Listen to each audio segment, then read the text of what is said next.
Mazmur 91, dalam lindungan Allah. Orang yang duduk dalam lindungan yang maha tinggi dan bermalam dalam naungan yang maha kuasa akan berkata kepada Tuhan, tempat perlindunganku dan kubu pertahananku, Allahku yang kupercayai.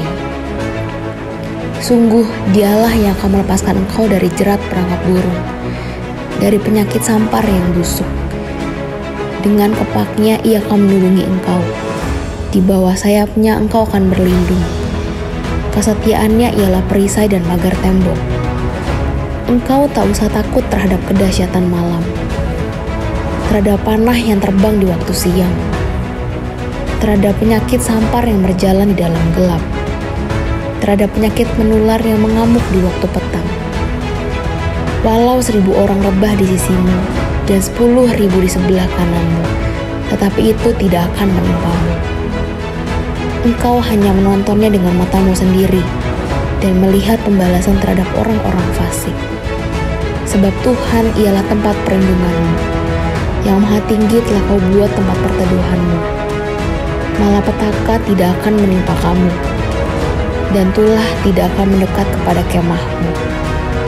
Sebab malaikat-malaikatnya akan diperintahkannya kepadamu untuk menjaga engkau di segala jalanmu. Mereka akan menatang engkau di atas tangannya, supaya kakimu jangan terantuk kepada batu. Singa dan ular tedung akan kau langkahi. Engkau akan menginjak anak singa dan ular naga. Sungguh, hatinya melekat kepadaku, maka aku akan meluputkannya. Aku akan membentenginya, sebab ia mengenal namaku. Bila ia berseru kepadaku, aku akan menjawab.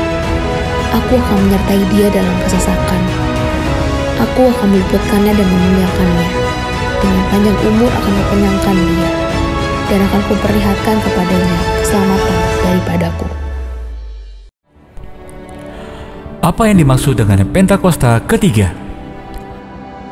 Pentakosta ketiga adalah pencurahan Roh Kudus yang dahsyat di zaman ini, melebihi yang terjadi di Azusa Street. Pentakosta ketiga akan mengakibatkan penuaian jiwa yang terbesar dan yang terakhir sebelum Tuhan Yesus datang kembali.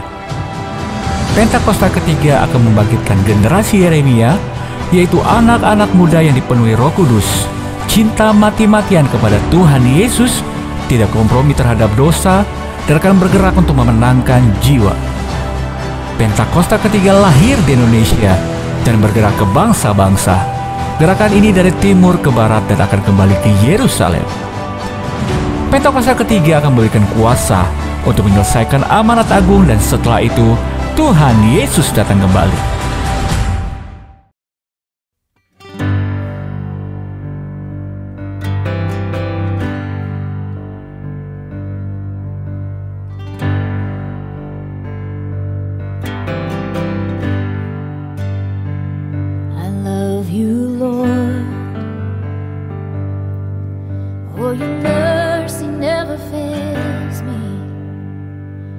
all my days I've been held in your hands.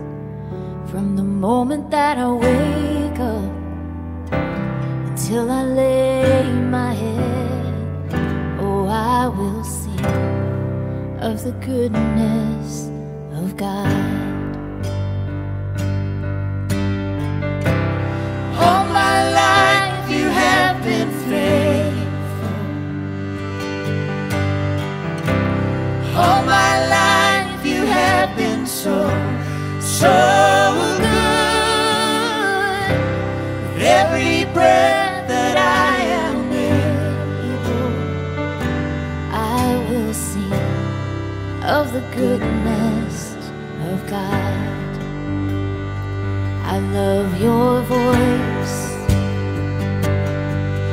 You have led me through the fire, and in darkest night you were close like no other.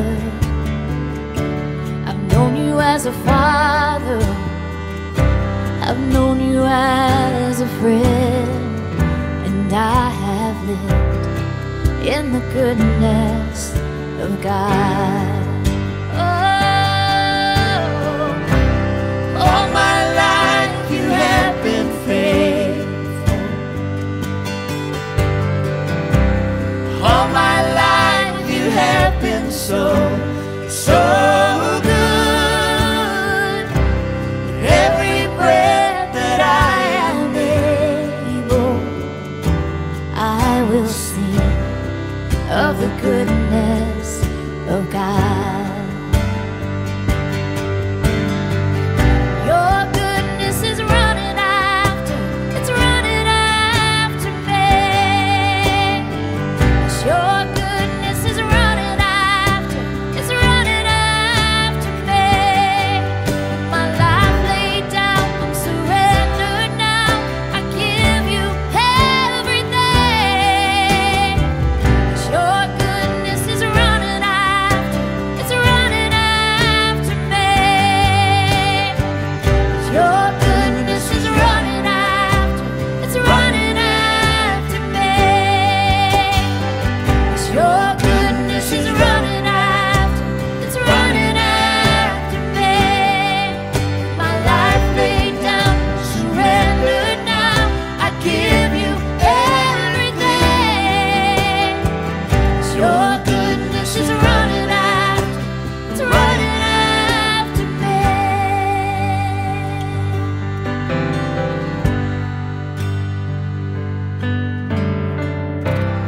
All my life you have been faithful.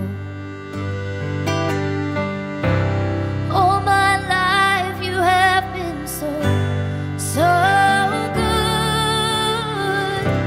With every breath that I am able, I will sing of the goodness of God. I will sing of the goodness of God. I'm gonna sing of the goodness of God.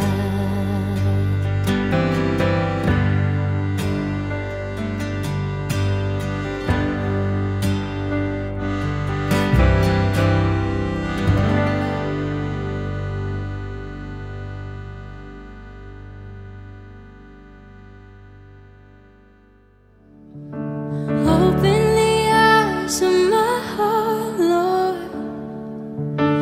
Open the eyes of my heart.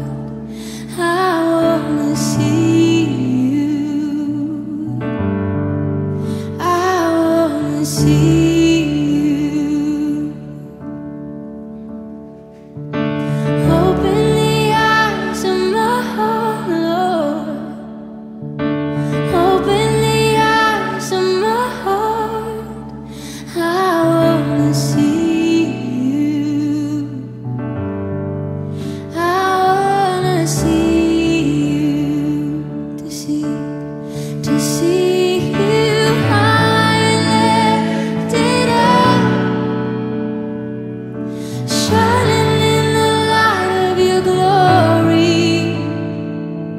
Pour out your power and love as we sing, holy, holy, holy, to see you high and lifted up,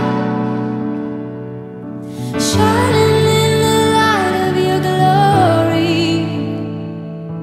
Pour out your power and love as we sing, holy, holy, holy, holy, holy, holy, holy, holy, holy, holy, holy, holy, I wanna see you. Open the eyes of my heart, Lord. Open the eyes of my heart. I wanna see you. I wanna see you. Oh, to see you high and lifted up, shining in the light of your glory. Pour out your power and love as we sing, holy, holy, holy, holy, holy, holy, holy. Would you sing that out? Holy, holy, holy, holy, holy, holy, I wanna see you. I love you, Lord, and I lift my voice to worship you. Oh, my soul, rejoice. Take joy, my King, in what you hear, and let it be a sweet, sweet sound in your ears. I love you, Lord, and I lift my voice to worship you. Oh, my soul, rejoice. Take joy, my King, in what you hear, and let it be a sweet, sweet, let it be a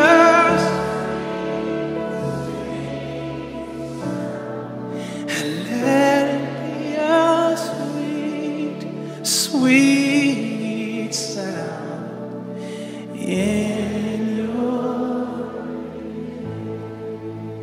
And we exalt thee, we exalt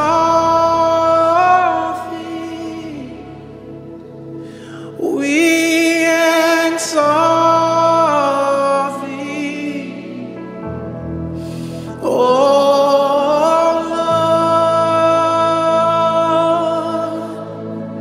Lord, and we exalt all over this room.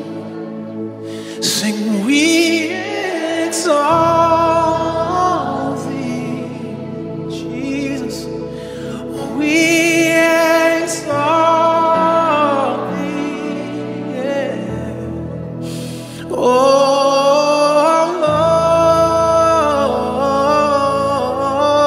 Lord, we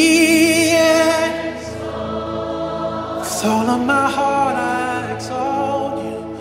We exalt thee. Yes, we exalt thee.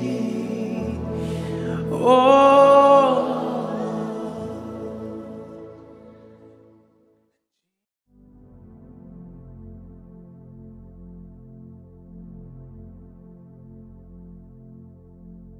Shalom semuanya.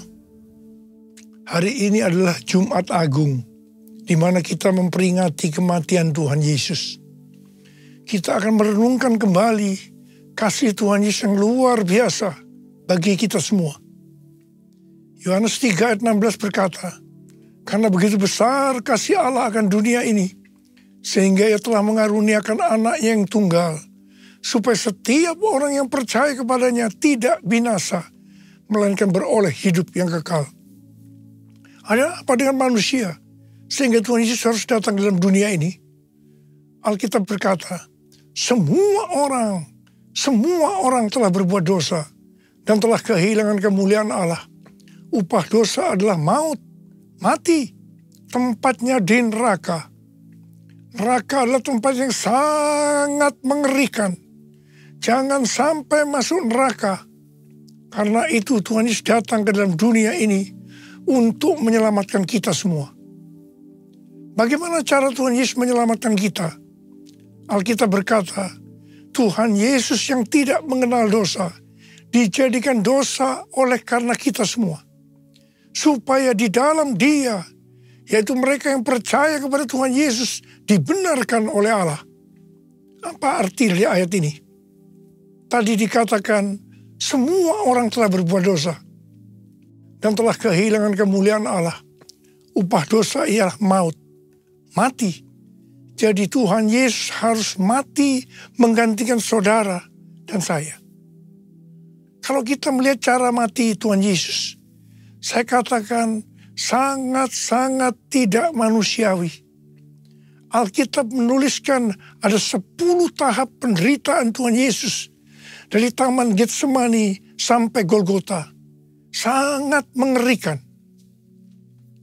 Tahap yang pertama, ketika berada di Taman Getsemani, Tuhan Yesus berdoa kepada Bapa dalam keadaan ketakutan.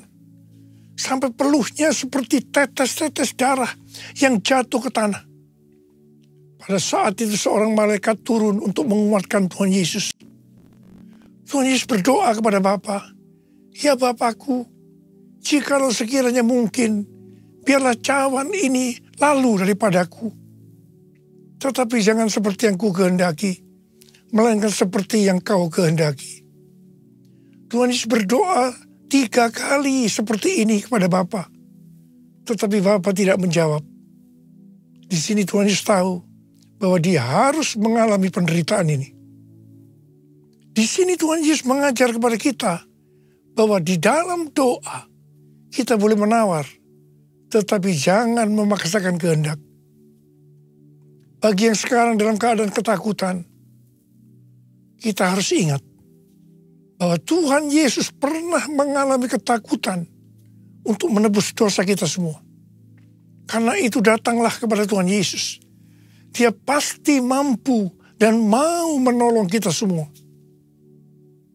Tahap yang kedua, Tuhan Yesus ditangkap. Dia dituduh dengan bermacam-macam tuduhan. Diludahi, mukanya ditinju, dipukul. Tetapi Tuhan Yesus tidak membalas. Di sini Tuhan Yesus mempraktekkan apa yang diajarkannya kepada kita. Agar kita mengasihi dan berdoa bagi orang-orang yang membenci kita. Mengutuk kita, mencaci maki kita. Jikalau kita hanya mengasihi orang-orang yang mengasihi kita, apa jasa kita? Karena orang-orang berdosa pun juga mengasihi orang-orang yang mengasihi mereka. Tahap yang ketiga, Tuhan Yesus dibelenggu dan diadili. Waktu Tuhan Yesus diadili oleh Pilatus, ternyata tidak didapati kesalahan yang membuat Tuhan Yesus harus dihukum mati. Sementara itu orang-orang Yahudi terus berteriak-teriak supaya Tuhan Yesus dihukum mati. Salibkan dia! Salibkan dia! Akhirnya Pilatus menyerahkan Tuhan Yesus untuk disalibkan. Tahap yang keempat, Tuhan Yesus dicambuk. Proses awal dari penyaliban, jubah Tuhan Yesus dibuka dan dihukum cambuk. Dua algojo bergantian menghunjamkan cambuk ke punggung Tuhan Yesus. Ujung cambuk ini terbuat dari potongan tulang dan potongan besi. Tiap kali cambuk itu dihunjamkan ke punggung Tuhan Yesus, itu menimbulkan luka yang dalam. Tuhan Yesus berteriak-teriak kesakitan. Darah Tuhan Yesus bercucuran. Tuhan Yesus bermandikan darah. Tahap yang kelima, kepala Tuhan Yesus diberi mahkota duri. Duri ditancapkan di kepala Tuhan Yesus dengan cara dipukul. Sakitnya luar biasa, darah bercucuran. Tahap yang keenam, Tuhan Yesus memikul salib. Dalam kesakitan, berlumuran darah, ditambah semalaman Tuhan Yesus tidak tidur, Tuhan Yesus harus memikul salibnya. Tuhan Yesus jatuh bangun karena tidak kuat. Maka Simon dari Kirene disuruh menggantikannya. Tahap yang ketujuh, tangan dan kaki Tuhan Yesus dipaku. Sakitnya luar biasa. Darah bercucuran. Tahap yang ke-8, Tuhan Yesus digantung di atas kayu salib. Pada saat itu Tuhan Yesus menderita secara lahir maupun batin. Secara lahir dia merasakan sakit yang luar biasa di sekujur tubuhnya. Dan juga merasa sesak karena ada cairan yang menekan jantungnya. Secara batin, Tuhan Yesus menderita karena Tuhan Yesus melihat semua orang yang lalu lalang menghujat dia. Ahli-ahli Taurat, tua-tua, imam-imam menghujat dia. Bahkan salah satu penjahat di sebelahnya juga ikut menghujat. Tahap yang ke-9, Tuhan Yesus merasa ditinggalkan oleh Bapa. Sekitar jam 12 siang sampai jam 3 petang, tiba-tiba langit di sekitar Golgota menjadi gelap. Tuhan Yesus gelisah. Dan dia berteriak, Eli, Eli, lama sabachthani. Allahku, Allahku, mengapa engkau meninggalkan aku? Tuhan Yesus merasa ditinggalkan oleh Bapa. Orang yang berdosa pada hakikatnya dipisahkan dari Bapa. Jadi untuk menebus orang yang berdosa, maka Tuhan Yesus harus merasakan ditinggalkan oleh Bapa, dipisahkan dari Bapa. Saya percaya ini adalah puncak penderitaan Tuhan Yesus. Penderitaan lainnya tidak ada artinya dibandingkan merasa ditinggalkan oleh Bapa. Bagi saya, kalau saya tidak bisa merasakan hadirat Tuhan, itu adalah hal yang paling berat dalam hidup saya. Karena itu saya setiap hari selalu menjaga langkah-langkah dalam hidup saya, agar saya terus mengalami hadirat Tuhan. Kalau ada dosa, harus cepat diselesaikan, supaya terus merasakan hadirat Tuhan. Saya berharap saudara juga melakukan hal yang sama seperti itu. Kalau ada di antara kita yang sudah tidak merasakan hadirat Tuhan, dan kita menganggap itu hal yang biasa, kita harus bertobat. Tidak ada yang lebih berbahagia daripada kalau kita berada dalam hadirat Tuhan. Sebab Alkitab berkata, di hadapanmu ada sukacita berlimpah-limpah. Artinya di dalam hadirat Tuhan ada sukacita dan kebahagiaan yang berlimpah-limpah. Tahap yang ke-10. Tuhan Yesus berkata, sudah selesai. It is finished. Ya Bapa, ke dalam tanganmu kuserahkan nyawaku. Lalu Tuhan Yesus mati. Pertanyaannya, mengapa Tuhan Yesus harus mati dengan cara demikian? Mengapa tidak dengan cara yang mudah? Dipenggal kepalanya, selesai. Mengapa Tuhan Yesus harus mati dengan bermandikan darah? Alkitab katakan, tanpa penumpahan darah, tidak ada pengampunan dosa. Untuk mengampuni dosa saudara, dosa saya, Tuhan Yesus harus mati dengan cara demikian.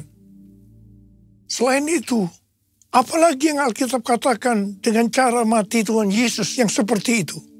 Yang pertama, penyakit kitalah yang ditanggungnya. Yang kedua, penderitaan kita yang dipikulnya. Dan oleh bilur-bilurnya kita disembuhkan. Darah-Mu Yesus sucikan daku. Darah-Mu Yesus bebaskanku. Darah-Mu Yesus ubahkan daku. Ku dijadikan baru. Darah-Mu Yesus sucikan daku. Darah-Mu Yesus bebaskanku. Darah-Mu Yesus ubahkan daku. Ku dijadikan baru. Ku dijadikan baru. Tuhan Yesus mati karena dosa-dosa kita. Dia dikuburkan. Tapi pada hari yang ketiga, Dia dibangkitkan. Haleluya! Tuhan Yesus tidak selamanya mati. Tetapi pada hari yang ketiga, Tuhan Yesus dibangkitkan. Apa yang Alkitab katakan? Kalau sampai Tuhan Yesus tidak bangkit. Yang pertama, sia-sialah pemberitaan firman Tuhan. Saya di sini memberitakan firman Tuhan. Tidak ada artinya. Sia-sia. Tetapi puji Tuhan. Tuhan Yesus hidup. Tuhan Yesus bangkit. Pemberitaan firman Tuhan menjadi tidak sia-sia. Hal yang kedua. Kalau sampai Tuhan Yesus tidak bangkit. Sia-sialah kepercayaan kita. Dan kita akan tetap mati di dalam dosa-dosa kita. Demikian juga dengan orang-orang yang mati di dalam Tuhan. Mereka akan tetap binasa. Tetapi puji Tuhan, Tuhan Yesus bangkit. Kita tidak akan mati di dalam dosa-dosa kita. Tetapi kita akan bersama-sama dengan Tuhan Yesus selama-lamanya. Haleluya! Hal yang ketiga, kalau sampai Tuhan Yesus tidak bangkit, kita adalah orang-orang yang paling malang dari segala manusia. Tetapi puji Tuhan, Tuhan Yesus bangkit. Kita bukan orang-orang yang paling malang, tetapi justru orang yang paling beruntung dari segala manusia. Ada berapa banyak orang-orang yang paling beruntung dari segala manusia? Angkat tangan saudara. Sebab Dia hidup, ada hari esok. Sebab Dia hidup, ku tak gentar. Aku tahu Dia pegang hari esok. Hidup jadi berarti sebab Dia hidup. Hidup jadi berarti sebab Dia hidup. Hidup jadi berarti sebab Yesus hidup. Karena Tuhan Yesus hidup, maka ada hari esok. Karena Tuhan Yesus yang pegang hari esok saudara dan saya, Dia hidup. Dia berkata kepada kita semua, jangan kamu khawatir. Jangan kamu khawatir. Apa yang akan kamu makan?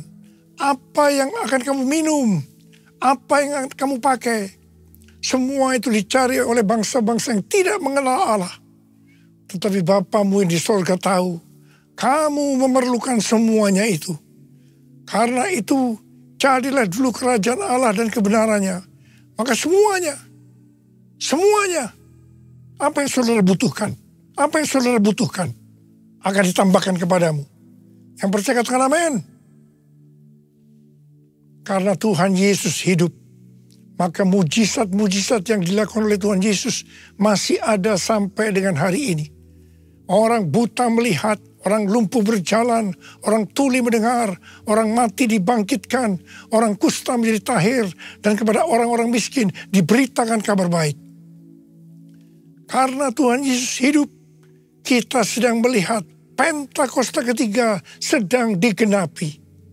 Di mana melalui semua peristiwa yang terjadi saat ini, penuaian jiwa yang terbesar dan yang terakhir sebelum Tuhan Yesus datang kembali terjadi.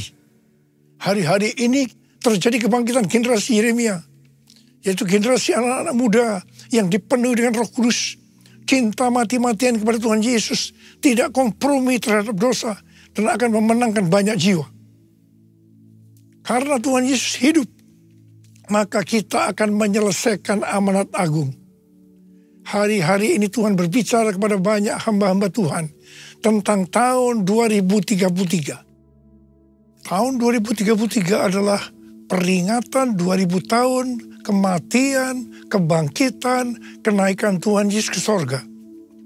Tahun 2033 adalah peringatan 2000 tahun pencurahan Roh Kudus, yang berarti peringatan hari ulang tahun gereja yang ke-2000.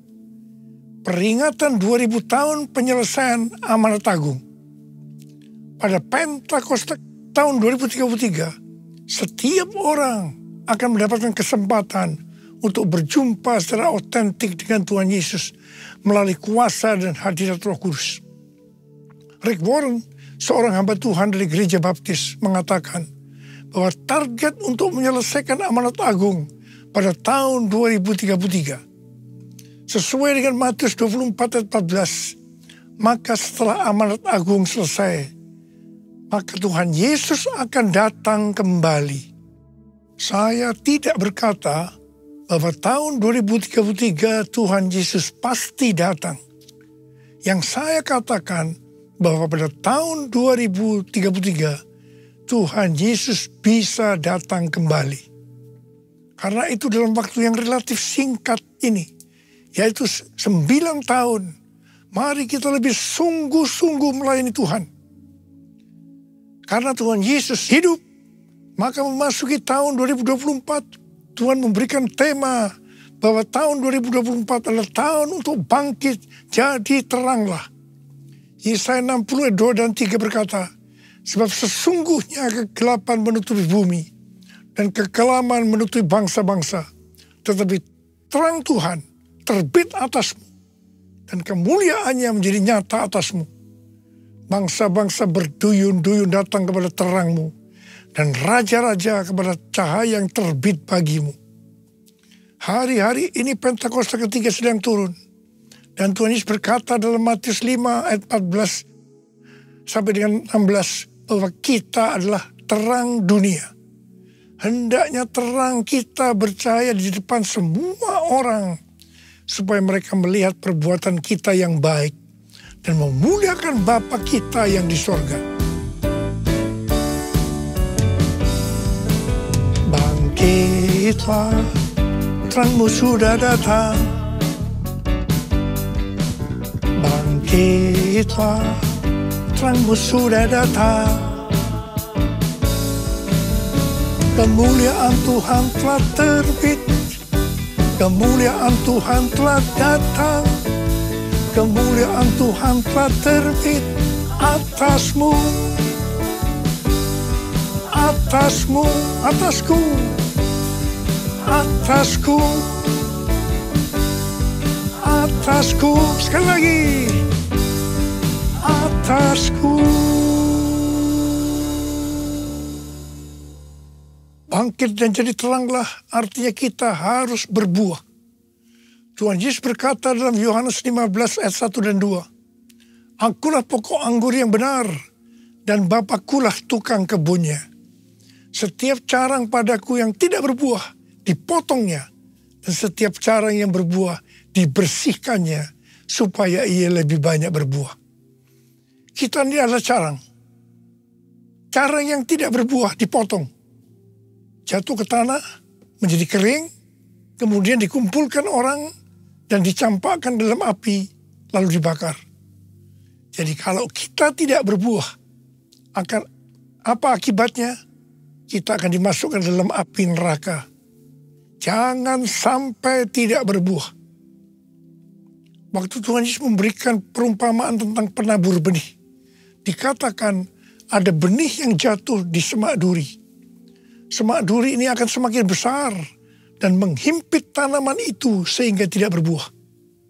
Ini menggambarkan orang yang mendengarkan firman, lalu kekhawatiran dunia, tipu daya kekayaan, dan kenikmatan hidup menghimpit firman itu sehingga tidak berbuah. Tuhan Yesus dengan tegas memberitahu kita bahwa faktor utama yang menyebabkan orang percaya tidak berbuah adalah kekhawatiran dunia, tipu daya kekayaan, dan kenikmatan hidup. Ini adalah tipu daya si iblis. Hal yang seperti ini banyak dialami oleh orang Kristen. Karena itu Tuhan Yesus berkata, bangkitlah, jadi teranglah. Artinya kita harus berbuah. Tuhan Yesus berkata, kalau kita tinggal di dalam Dia dan firman-Nya tinggal di dalam kita, maka kita akan berbuah. Bagi orang yang seperti itu, Tuhan Yesus berkata, mintalah apa saja yang kamu kehendaki, maka akan diberikan kepadamu. Dalam hal inilah Bapakku dimuliakan, bahwa kamu berbuah banyak dan menunjukkan bahwa kamu adalah murid-muridku. Galatia 5 ayat 22-23 berkata, namun buah roh ialah kasih, sukacita, damai sejahtera, kesabaran, kemurahan, kebaikan, kesetiaan, kelemah lembutan, penguasaan diri. Tidak ada hukum yang menentang hal-hal itu. Kembali kepada pesan Tuhan Yesus tentang cara yang berbuah, bahwa akan terus dibersihkan supaya ia lebih banyak berbuah. Ini berarti kita yang berbuah akan terus dibersihkan, mengalami proses pemurnian terus-menerus, sehingga akan makin bertambah kudus dan menjadi serupa dengan gambar Yesus.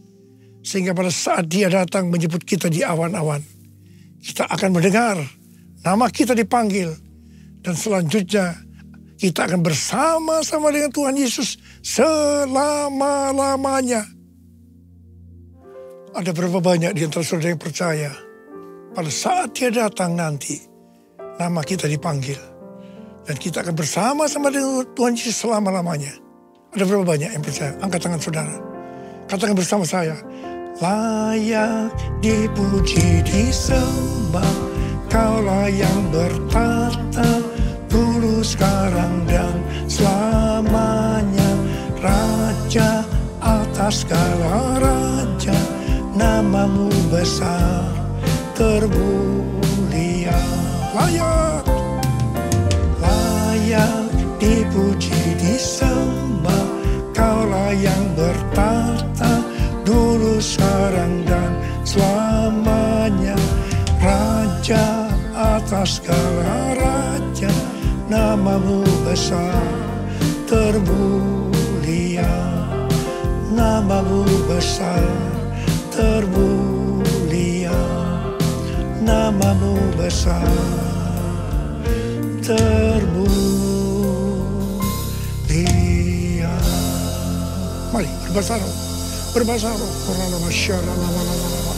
Oria la la la la la la la la la la la, oria la la la la la la la, oria la la la karena bayar la la la la.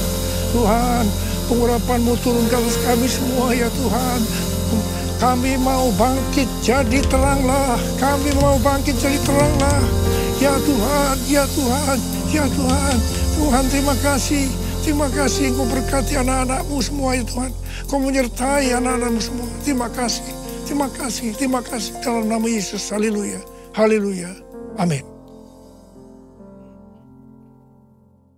Saudara-saudara, kita akan masuk dalam perjamuan kudus. Kita akan mengingat ayat ini.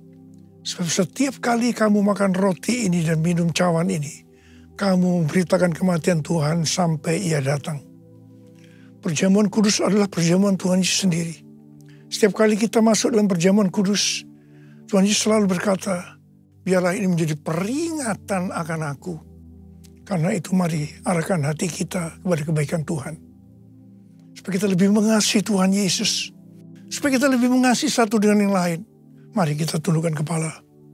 Bapa, siapakah kami sebelum kami mengenal Engkau?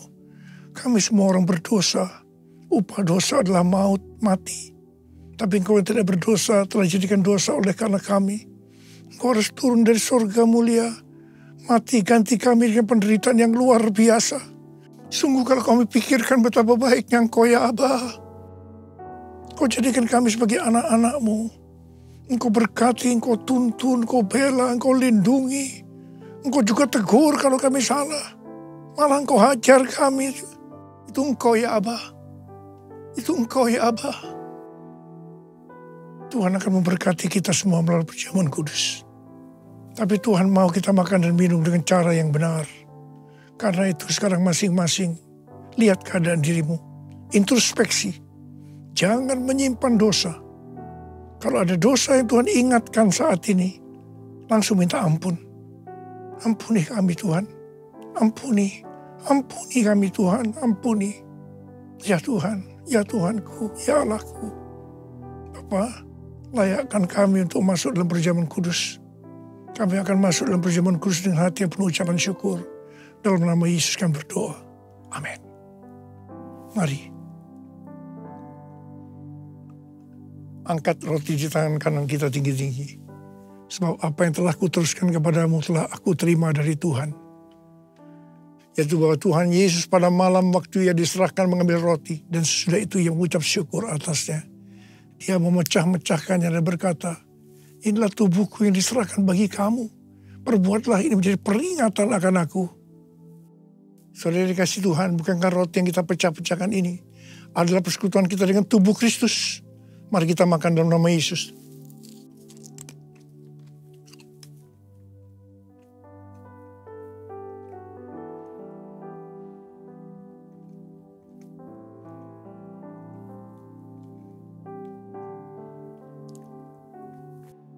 Angkat cawan di tangan kanan kita tinggi-tinggi. Demikian juga Ia mengambil cawan sesudah makan lalu berkata, cawan ini adalah perjanjian baru yang dibenarkan oleh darahku.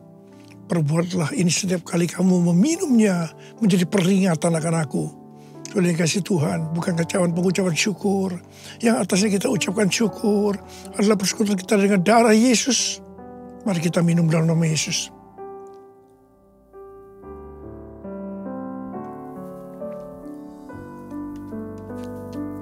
Angkat tangan kita di hadapan Tuhan.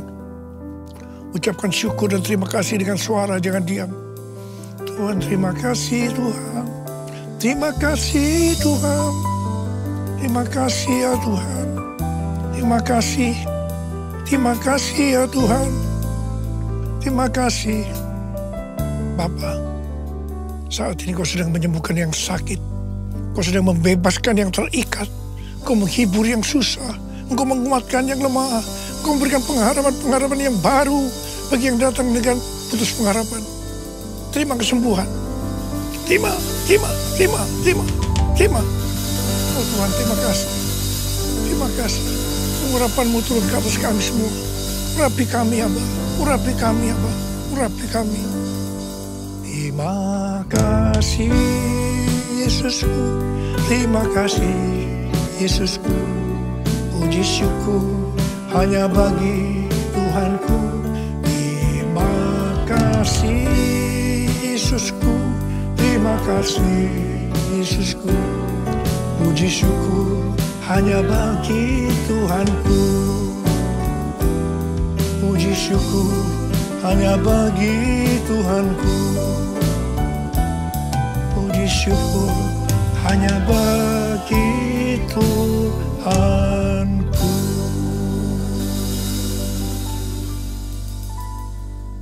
Sekarang terimalah berkat Tuhan.